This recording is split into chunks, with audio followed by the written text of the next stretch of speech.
Bonjour et bienvenue dans This is Paris pour un nouvel épisode dans les coulisses du club champion de France. Au menu cette semaine, difficile de faire plus serré en tête de la Ligue 1, le sprint est lancé, le Paris Saint-Germain se rendait en Alsace pour y défier Strasbourg. I feel so proud. Player deserve massive credit. Coup de projecteur sur Presnel Kimpembe, véritable Titi parisien. Ça va être un match très compliqué et je pense qu'ils vont être aussi revanchards. Et enfin nous revivrons de l'intérieur les coulisses du clash de quart de finale de la Ligue des Champions au Parc des Princes. Je suis très fier de la joueur. Vraiment on a joué comme soldats, tout le monde ensemble, une équipe. You are watching This is Paris. Vous regardez This is Paris.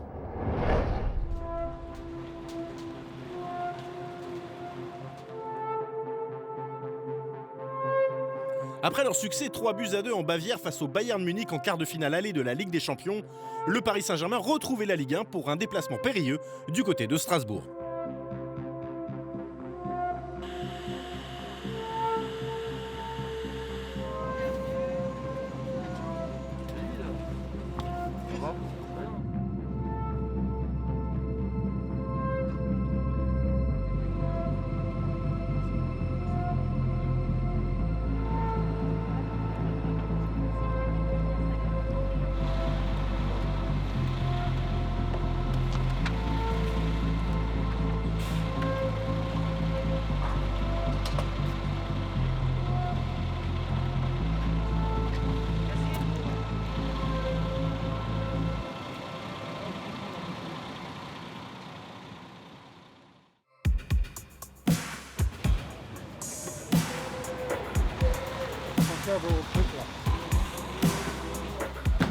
Seule la victoire compte pour les hommes de Maurizio Pochettino, histoire de ne pas être distancés dans cette lutte à 4 clubs pour le titre.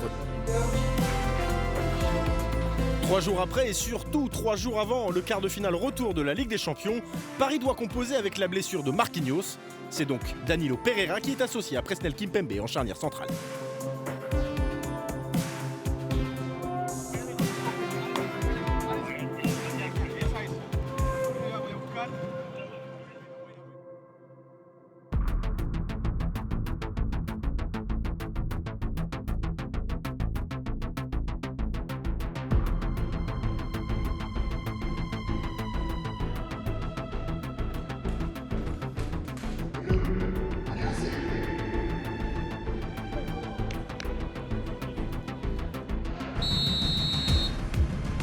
Un quart d'heure de jeu suffit à Kylian Mbappé pour trouver l'ouverture dans la défense alsacienne.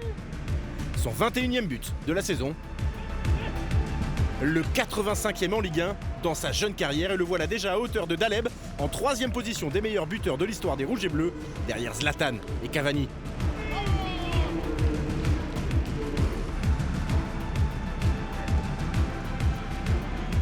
Paris enchaîne et multiplie les attaques sur le but de Malcels. La passe de Danilo est parfaite pour Pablo Sarabia. Le talent de l'Espagnol fait ensuite la différence pour aller inscrire son 3e but en autant de titularisation. Je suis un joueur qui essaie de porter tous les assists, tous les buts que l'équipe reçoit. C'est mon travail et je vais continuer pour chaque fois essayer d'aider à toute l'équipe.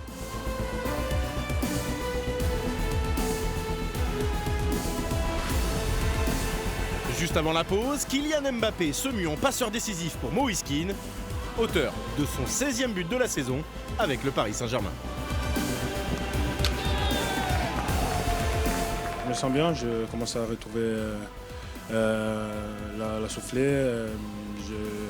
Je commence à retourner dans le match, m'entraîner bien. Mené 3-0 à la pause, Strasbourg va sauver l'honneur au retour des vestiaires grâce à Moïse Saï qui s'impose face à un Sergio Rico impuissant. Mais Paris ne tremble pas et Leandro Paredes s'invite à la fête avec son premier but en Ligue 1 sur ce coup franc direct délectable. Ce match était très important après celui de Munich. Nous avons enchaîné avec une bonne perf. C'est la meilleure façon de préparer le match de mardi contre le Bayern.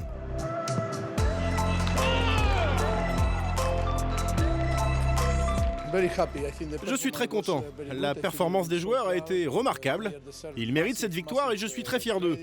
Nous sommes toujours en lice dans 3 compétitions. Ces 3 points sont essentiels dans la course au titre et ils nous permettent de garder la confiance. C'est la meilleure façon pour préparer le match contre Bayer. Mais le plus important en jeudi, c'est de gagner, parce que sinon, on doit oublier des titres. Et pour nous, c'est important pour la confiance aussi, pour les prochains matchs, mais surtout pour continuer le battre de le titre.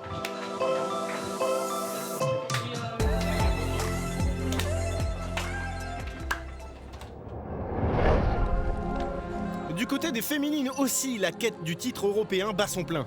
Malgré une très bonne performance face aux tenantes du titre, l'Olympique lyonnais, les Rouges et Bleus se sont inclinés 1-0 à l'aller et sont désormais dos au mur. Ce match-là, c'est la définition du très haut niveau. Sur un détail, ça se joue.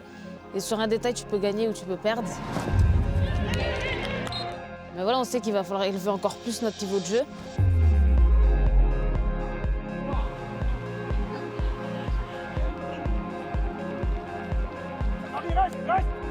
On se prépare bien, on est concentré, on est déterminé pour réaliser nos objectifs. Donc voilà, en tout cas, on va mettre tous les ingrédients possibles pour pouvoir aller à Lyon et gagner ce match.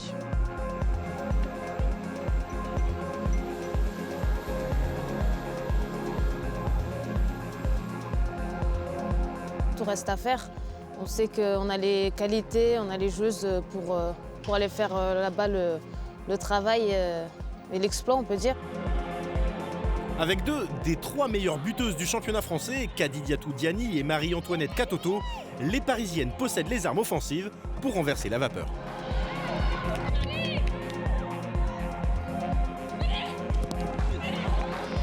Au vu du dernier match, même s'il y a eu ce pénalty, on a toutes nos chances, il faut y croire. Ça va être dur, mais il faut y croire.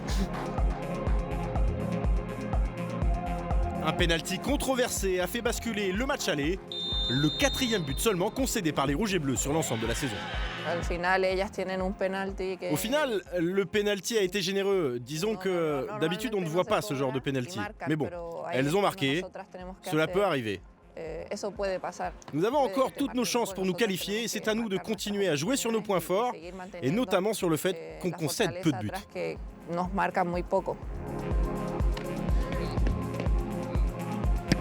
Dans le jeu, je pense qu'on est plutôt bien. Ce qui nous a manqué là précédemment, c'était de mettre le ballon au fond des filets. C'est là où on a pêché. Dans les gros matchs, les grosses compétitions, ça se joue sur des petits détails. Je crois que les années précédentes, les Lyonnaises ont su faire pencher ces petits détails en leur faveur. Nous travaillons très dur pour que ces détails ne nous pénalisent pas. Sur le match aller, on s'est créé beaucoup d'occasions, mais on n'a pas su la mettre au fond.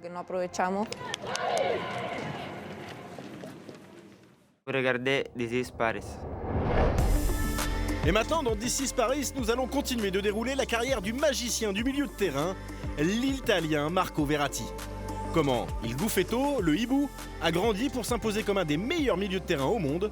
Après son club d'enfance, Mano Pelio, Marco a rejoint les rangs de Pescara pour poursuivre son ascension dans le monde professionnel. Avec les Dauphins, Verratti fut l'un des grands artisans des 2 montées, de la 3e division à la Serie A.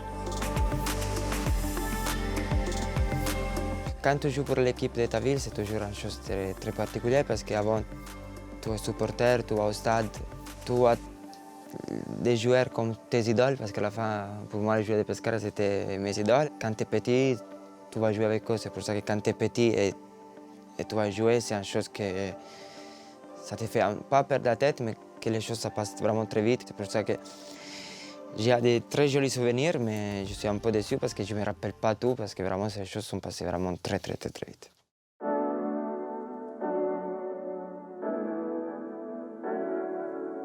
Une carrière qui a commencé très jeune, mais s'il y a bien une personne qui n'a rien oublié, c'est Fabrizio, le père de Marco. Il ne pensait qu'au ballon. Mais à l'école aussi, il était doué, c'est la vérité. Moi, j'avais l'habitude de l'emmener à Pescara, où se trouvait son école et où je travaillais également. Je le déposais devant l'école et je venais le rechercher. Il terminait plus tôt que ses camarades, vers 1h. On allait déjeuner et ensuite, je l'emmenais à l'entraînement à Pescara. Il me disait toujours qu'il voulait devenir footballeur professionnel. C'était le but ultime de sa vie. Mais moi, je lui disais, tu dois aussi étudier. L'école, ça passe avant le football. Le foot, c'est du loisir. Et à tous les gamins, je leur répétais sans cesse, l'école, c'est prioritaire. Mais lui, il ne semblait pas convaincu et il me répondait toujours « Je veux devenir footballeur professionnel, quoi qu'il en coûte ». À juste 15 ans et 9 mois, Marco a donc fait ses débuts à Pescara en équipe première, un rêve devenu réalité pour l'adolescent de l'époque. On était vraiment tout jeune. Et on ne se connaissait pas, même pas un. On n'avait pas de joueurs vraiment qui déjà avaient fait beaucoup de choses. C'est pour ça qu'on savait que ça allait être dur. Mais après 4-5 matchs, j'ai compris qu'on avait une équipe de foot pour être en Ligue 2, avec beaucoup de jeunes qui allaient devenir de très grands joueurs, comme Insigne, comme Immobile. Et ce sont des autres joueurs qui sont encore en Ligue 1. Et c'était un très bon souvenir parce que tous les matchs, c'était un peu comme en fête. On s'amusait, on prenait plaisir à jouer, on luttait pour gagner les titres, et à la fin, on a réussi à gagner les titres et monter en Ligue 1.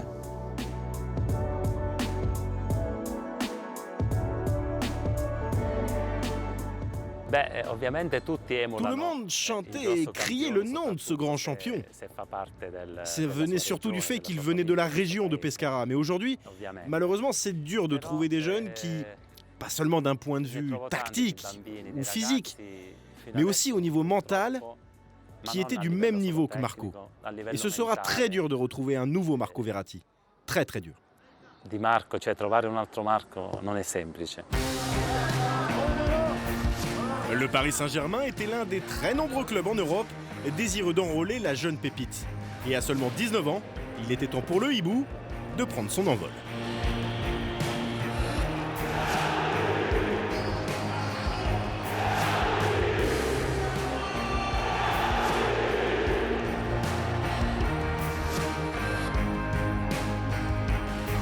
C'était un été un peu fou parce que je ne voulais pas du tout quitter Pescara. On avait commencé ensemble quand j'étais petit, on a fait la Ligue 3. Le club a changé de président, on était en faillite, après on est devenu en Ligue 1. C'est pour ça que j'ai dit maintenant je peux profiter, mais je savais que ça allait être vraiment un peu dur aussi quand j'ai parlé avec le président, que pour Pescara c'était aussi très important de me vendre parce que c'est pas un club qui a beaucoup d'argent, il faut survivre aussi. C'était un peu dur au début parce que je ne voulais pas quitter Pescara. J'ai parlé un peu avec mes amis, on s'est fait 2-3 restos ensemble, on a parlé bien, on s'est posé, je savais que c'était une occasion incroyable. Après à moi, j'ai appelé déjà avec le président, j'ai dit que j'étais vraiment bien ici, que je pouvais faire ce que j'aime plus de jouer au football avec des grands champions, avec un grand entraîneur dans une jolie ville. C'est pour ça que j'ai tout ce que j'ai besoin ici. Il doit éviter de changer, ne jamais abandonner et continuer son chemin en avant, que ce soit dans le football mais aussi dans sa vie, car ça c'est très important. Il doit rester le même. Je lui souhaite le meilleur dans ce monde car il le mérite, car rien ne lui a été donné. Jusqu'ici, tout va bien pour le hibou. Dans sa 9e saison avec le Paris Saint-Germain, l'international italien a gagné 26 trophées. Marco Verratti est le joueur parisien le plus titré de l'histoire du club.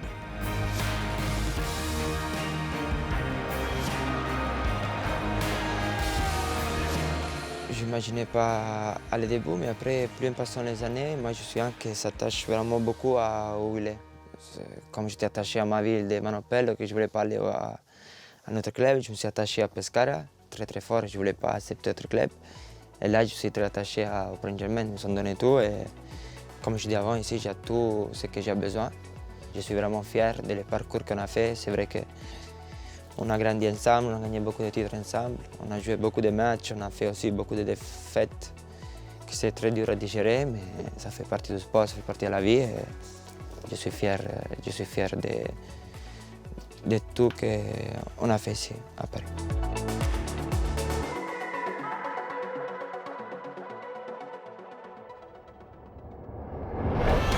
À À suivre dans This is Paris, Presnel Kimpembe revient sur la victoire mémorable en Bavière face au Bayern Munich, même si c'est en tribune qu'il a suivi le match retour au Parc des Princes pour une place dans le dernier carré de la Ligue des Champions. C'est ça mon gars. Tim, mets le chrono. J'ai 6 minutes 30. En direct sur PSG TV, hein? Oui. C'est parti.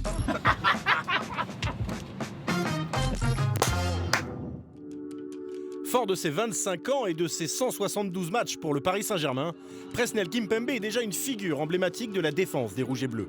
Et sa performance contre le Bayern Munich n'a fait que montrer un peu plus toute l'importance qu'a pris le joueur formé au club.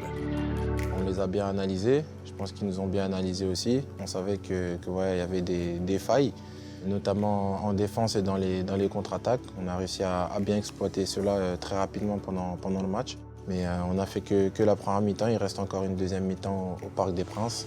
Il va falloir tout donner.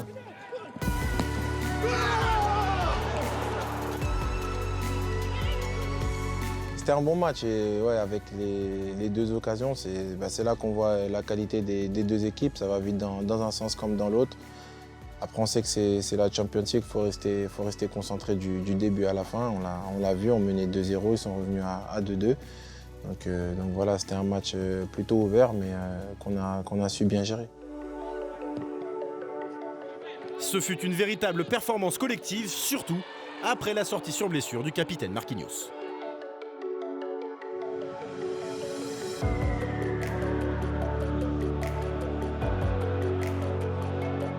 J'avais vu un peu qu'il avait dit déjà au coach et au doc qu'il fallait le surveiller parce qu'il avait une petite douleur.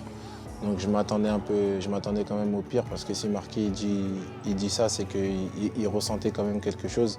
Et voilà, après on fait confiance à toute l'équipe et Dani il l'a bien remplacé, même si c'est pas son poste de prédilection. On sait qu'on peut compter sur lui.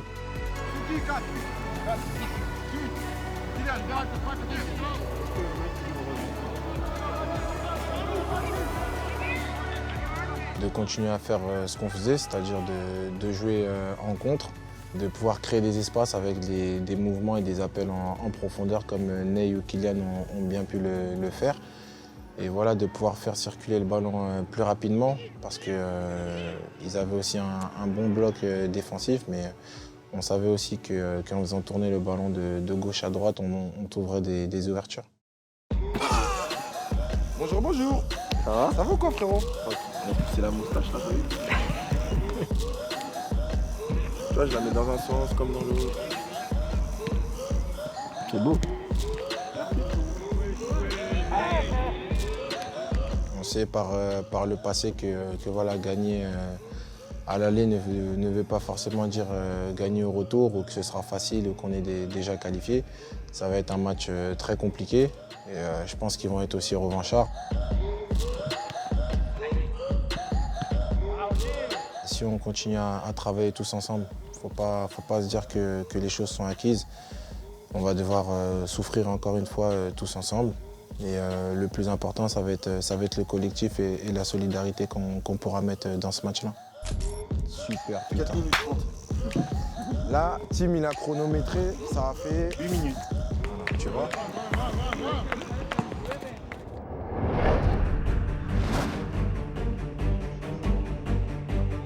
Il ne pouvait y avoir meilleure affiche. Dans un remake de la dernière finale de la Ligue des Champions, Paris et Munich se disputent cette saison une place dans le dernier carré.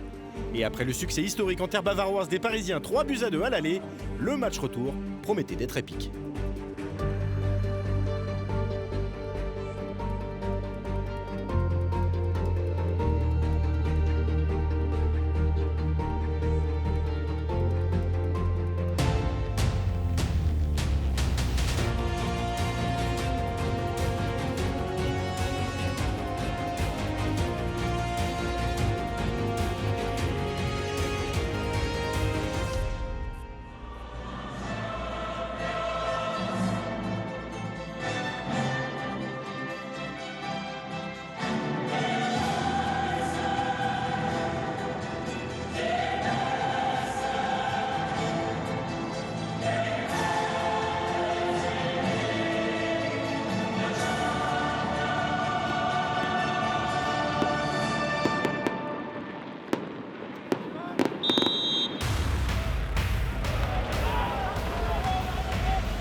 On s'est créé beaucoup d'occasions, mais on n'a pas réussi à la mettre au fond. On savait qu'on jouait une des meilleures équipes en Europe. On a joué différemment qu'au match aller et aujourd'hui, on a fait un très bon match. On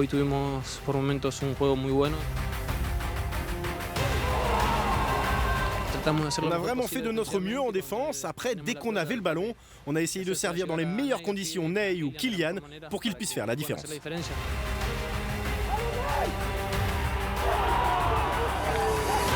On a eu beaucoup d'occasions. Et voilà, des fois, c'est pas de chance, mais voilà, faut savoir aussi la créer, la chance. Il fallait pas relâcher les efforts, on a su se battre tous ensemble. Après avoir trouvé par 3 fois les montants en première mi-temps, Paris a vu Choupo-Moting ouvrir le score pour les Bavarois. 3 partout sur l'ensemble des 2 rencontres, mais les Parisiens sont toujours qualifiés grâce au but à l'extérieur. Neymar, dans tous les bons coups parisiens, était tout proche de marquer, pendant que de l'autre côté, Keylor Navas continuait de s'imposer en patron.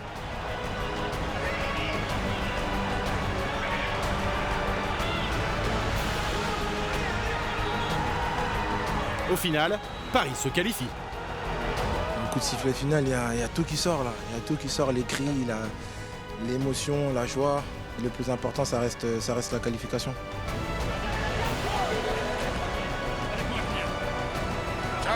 Je suis très fier de la joueur. Vraiment, on a joué comme soldats, tout le monde ensemble, une équipe. L'équipe Springs était là, l'envie pour vraiment qualifier était là. Really happy. Je suis très content, les joueurs le méritent. Tout le crédit leur revient, mais aussi au staff, parce que beaucoup ont souffert la saison dernière avec la finale perdue. Et je crois que les joueurs méritent beaucoup de reconnaissance.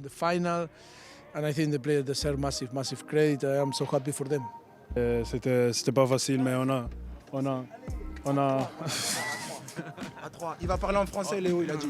J'ai déjà parlé français. Non. Il va parler en français. Déjà, non. Il l'a fait déjà? Oui.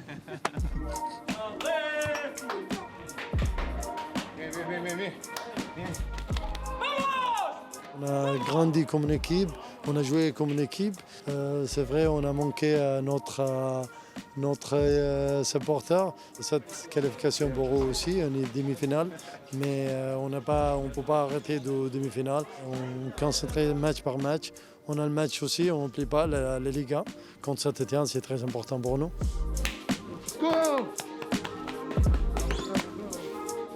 On a su se battre tous ensemble. Et voilà, franchement, aujourd'hui, je tiens à préciser que c'était un match d'équipe et surtout d'hommes, avec beaucoup de solidarité. C'est ça mon gars. C'est ça mon gars. Voilà. Je suis trop content. Je crois qu'on a mieux joué aujourd'hui qu'au match aller. Je suis très content de notre performance, de nos efforts et de notre mentalité. I am so happy, I'm very pleased.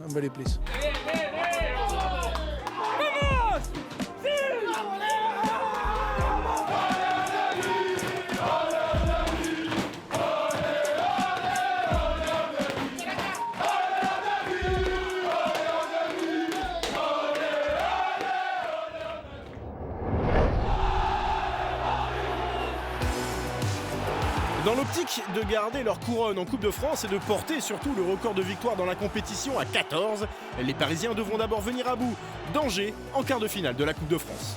L'occasion aussi de maintenir l'incroyable série de 46 ans d'invincibilité contre le SCO. Cette rencontre sera la 3e de la saison entre les 2 clubs.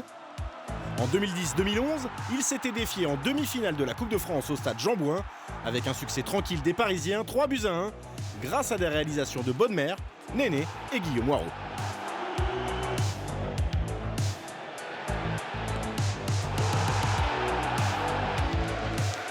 Six ans plus tard, les 2 clubs se retrouvent, mais en finale cette fois pour le centenaire de la Coupe de France. Le PSG remporte l'édition 2017 et soulève le trophée Charles Simon au terme d'un match âpre et serré, conclu sur un but contre son camp 10 à Sissoko en toute fin de match.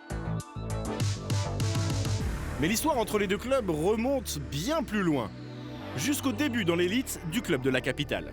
Il y a 50 ans, en août 1971, le Paris Saint-Germain disputait son premier match de Ligue 1 à Angers. 3 ans plus tard, Paris revenait au sommet en décrochant le premier succès dans son tout nouveau stade, le Parc des Princes, avec une victoire 3-2 et un coup du chapeau de François Mpelé. Depuis le succès d'Angers en 1975, les Rouges et Bleus ont entamé une série de 24 matchs en défaite contre le SCO.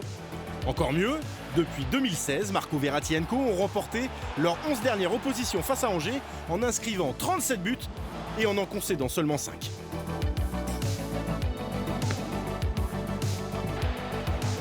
Une série qui a commencé avec une victoire 5-1 au Parc des Princes et un étonnant doublé signé Angel Di Maria. Cette saison, Paris n'a pas faibli en signant le plus gros succès de son histoire face au SCO lors de la 6e journée, victoire 6-1.